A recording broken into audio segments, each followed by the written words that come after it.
il y a 3 catégories après. Pour moi, comment j'ai besoin pour l'atelier, pour commencer à travailler. Il y a les touches qu'on fait sur 10 cm sur 7 mm d'épais à peu près. Ce qu'on a regardé tout à l'heure. Ça, c'est ce qui va aller. C'est où on met les doigts en fait. Où il y aura les cases avec les frettes. C'est le dessus du manche de la guitare.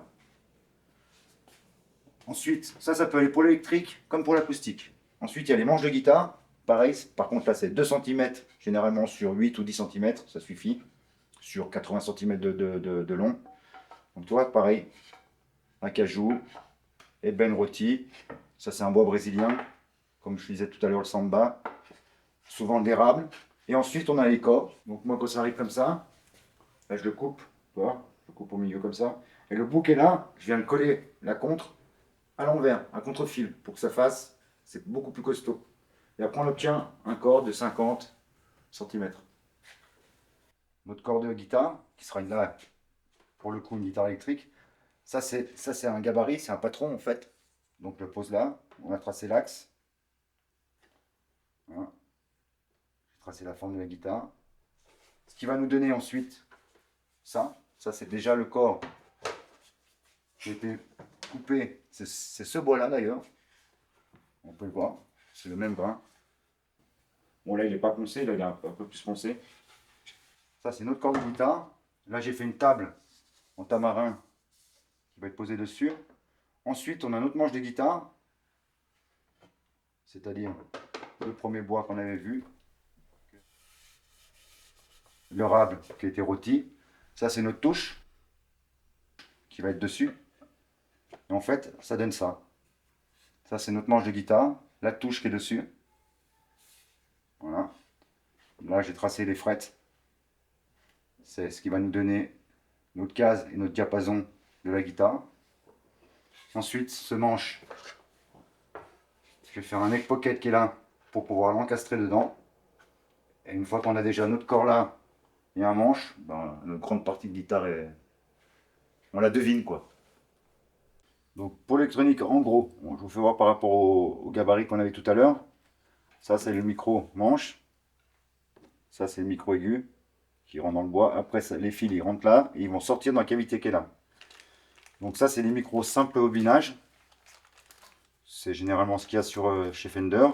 Ensuite on a ce qu'on appelle les potentiomètres, où on a l'entrée qui sera là, où on met notre point chaud qui va rentrer dedans. Donc ça sera notre volume. Là par exemple tonalité. Et ensuite on a le jack, où on met notre câble de la guitare pour avoir un son, qui va être généralement ici. Le but de la manœuvre, j'ai mon manche où j'ai signé toutes les cases jusqu'à 21. C'est ça qui nous donne le diapason, ce qu'on avait expliqué la première fois. Donc là c'est un diapason Fender. Donc on commence les cases 3 cm, ainsi de suite. Et là j'ai cintré, c'est ça les frettes. C'est bien l'âge, c'est ce qui va aller dans les fentes pour faire nos cases. Ça s'appelle les frettes. Et ça rentre normalement juste en pression. On les voit, c'est un petit peu denté. Donc là je vais toutes les couper à longueur juste. Je vais les classer par ordre, je les coupe. Et ensuite on va venir dans la presse où je vais mettre mon manche pour les presser et je vais mettre de la colle. Donc quand je les mesure tout le temps un tout petit peu plus grande, parce qu'après je passe de la colle liquide pour boucher les trous sur les côtés, avec un petit peu de sueur.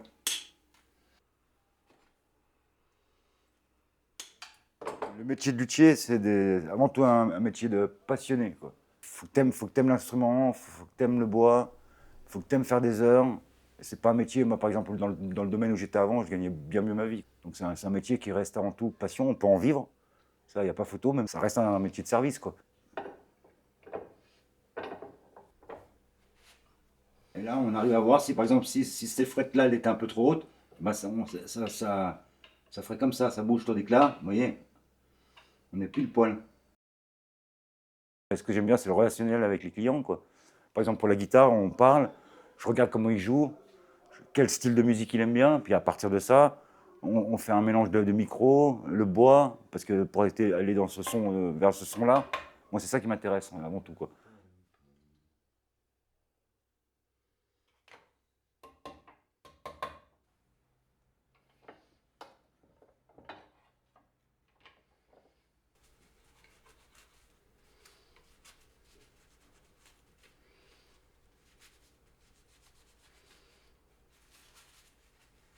Maintenant, je vais couper, comme j'ai coupé les 3 premières là, tout le long, pour être contre la touche, de ce côté-ci et de ce côté-ci.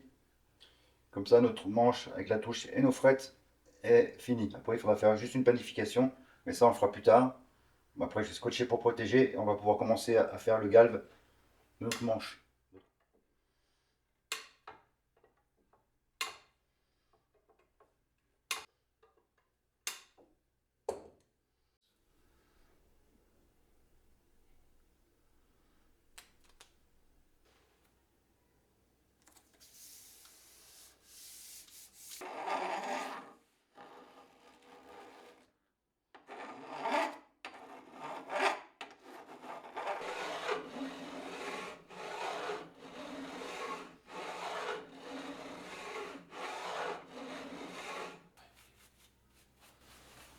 Donc là, on devine.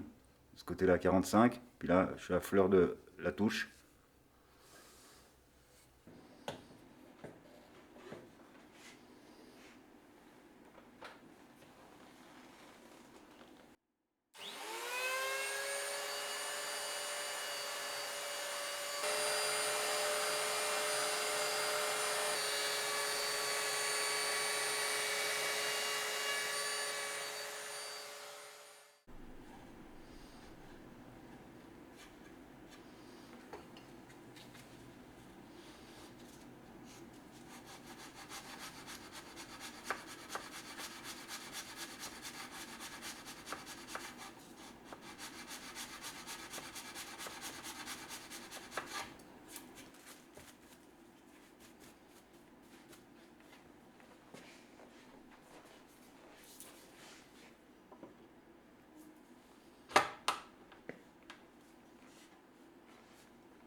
Voilà. Là, on va percer pour enlever un peu de bois là, pour ensuite faire comme on a fait tout à l'heure, passer avec la défonceuse pour faire tous les contours propres qui fera comme ça. Mais là, ça va la plaque pour l'électronique. On va faire aussi le micro là, le micro 5 qui est là, et là, le micro double qui sera là. Donc à chaque fois, je m'aide avec la perceuse à préparer, enlever un peu de bois, et ensuite, avec la défonceuse, je fais tous les contours pour que ça soit très propre.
Celui-là le rentre.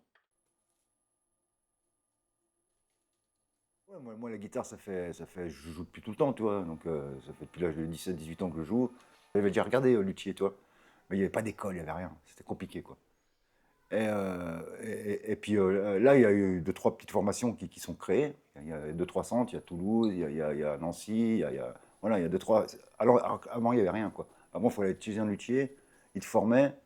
Il y en a beaucoup qui ont fait d'abord une ministérie, Après, ils étaient dans le bois, tu vois, puis après, ils faisaient luthier formé par quelqu'un, quoi. Il n'y a pas d'école. Pourquoi je me suis lancé là-dedans? En fait, c'était juste avant le Covid. Et ça m'a remis en question, en fait, sur voir grandir mes filles avec ma femme, quoi, tu vois. On s'est retrouvés les quatre ensemble tous les jours. Nous, on l'a bien vécu. Et je me suis dit, purée, elles sont grandes. Ça fait 15-20 ans que j'ai la tête dans le guidon, que je ne vois pas grandir. Le soir, on rentre. Tu vois, le boulot, tac, tac, tac. J'ai bossé pour payer la nourrice, presque. Du coup, on s'est dit, maintenant que la maison est payée, au moins j'ai plus le temps d'amener mes filles à l'école, j'ai plus le temps d'aller les chercher. J'ai moins besoin d'argent aussi, tu vois. Donc c'est un tout, quoi. Et arrivé à 50 ans, bah, j'ai dit, allez, départ. Moi, je l'aurais pas fait tout seul, hein. C'est ma femme Nanou, qui m'a aidé, qui m'a dit, vas-y. Sinon, j'hésitais, toi, j'aurais préféré continuer mon boulot. En fait, je ne regrette pas du tout, quoi, tu vois.